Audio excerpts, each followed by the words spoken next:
मित्रांनो, मार्गशीर्षच्या शेवटच्या गुरुवारी मनातील इच्छा देवीकडे बोलून ही एक वस्तू ठेवा. हा मंत्र बोला, लक्ष्मी सगळे काही देईल. नमस्कार मित्रांनो, तुमचे स्वागत आहे आमच्या या मराठी ॲस्ट्रॉलॉजर या चॅनलवर. मित्रांनो, आजचा हा व्हिडिओ खूप महत्त्वाचा आहे. विवाहित महिलांसाठी सुद्धा, कुमारिका मुलींसाठी सुद्धा आणि पुरुषांसाठी सुद्धा महत्त्वाचा आहे. कारण हा उपाय, हे काम कोणीही करू शकतात. ज्यांची श्रद्धा, ज्यांचा विश्वास आहे ते सगळे हा उपाय, हे काम करू शकतात. मित्रांनो, हा उपाय, हे काम तुम्हाला मार्गशीर्षच्या शेवटच्या गुरुवारी करायचा आहे. आणि मार्गशीर्ष महिन्याचा शेवटचा गुरुवार हा 18 डिसेंबर 2025 या दिवशी आहे. तर 18 डिसेंबरला मार्गशीर्षचा शेवटचा गुरुवार आहे. याच दिवशी विवाहित महिला त्यांचे गुरुवारचे उद्यापन करतील आणि पूजाविधी करून सांगता करतील. तर या दिवशी तुमच्या घरात लक्ष्मीची मूर्ती, ही लक्ष्मीचा फोटो असेल तर तुम्ही हा उपाय नक्की करू शकतात. पूजा मांडणी केली असेल, नसेल केली, व्रत केले असतील, नसेल केले, मार्गशीर्षचे गुरुवार केले असतील, नसेल केले, काही फरक पडत नाही. तुमच्या घरात लक्ष्मीचा फोटो, लक्ष्मीची मूर्ती आहे तर तुम्ही हा उपाय, हे काम नक्की करू शकता. यासाठी फक्त शेवटच्या गुरुवारी हात पाय तोंड स्वच्छ धुवून अगरबत्ती दिवा लावून तुम्हाला तुमच्या देवघरासमोर, अर्थातच लक्ष्मी मातेच्या समोर बसायचं आहे. सकाळी किंवा संध्याकाळी तुम्ही हे करू शकता.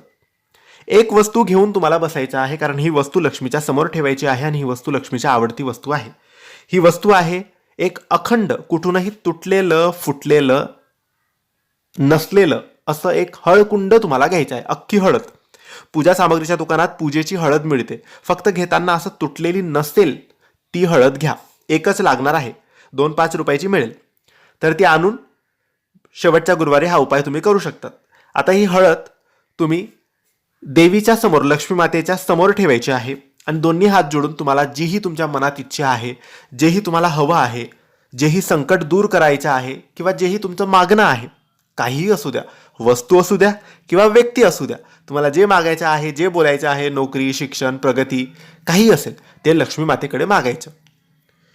आणि त्यानंतर तुम्हाला एक मंत्र बोलायचा आहे, लक्ष्मी मातेचा मंत्र. हा लक्ष्मी मातेचा मूल मंत्र आहे. ओम श्रीम ह्रीम क्लीम श्री सिद्धलक्ष्मी नमः. ओम श्रीम ह्रीम क्लीम श्री सिद्धलक्ष्मी नमः. या मंत्राचा जप तुम्हाला एक माळ तिथे बसूनच करायचा आहे आणि मग नमस्कार करून तिथे उठायचं आहे.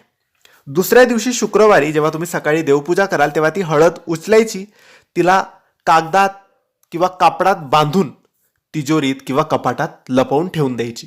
हा उपाय नक्की करा. माता लक्ष्मीला हळद ही प्रसन्न करते. हळद ही पूजा सामग्रीत आपण वापरत असतो, म्हणून हळद ठेवून जर तुम्ही काहीही मागितलं तर माता लक्ष्मी नक्की देते. तर नक्की हा उपाय करा, माता लक्ष्मी तुमच्यावर नक्की प्रसन्न होईल. आणि ही माहिती तुम्हाला आवडली असेल तर लाईक आणि शेअर करा. काही प्रश्न असतील तर कमेंट्सद्वारे विचारा आणि आमच्या चॅनलला सबस्क्राईब करायला विसरू नका. धन्यवाद. श्री स्वामी समर्थ.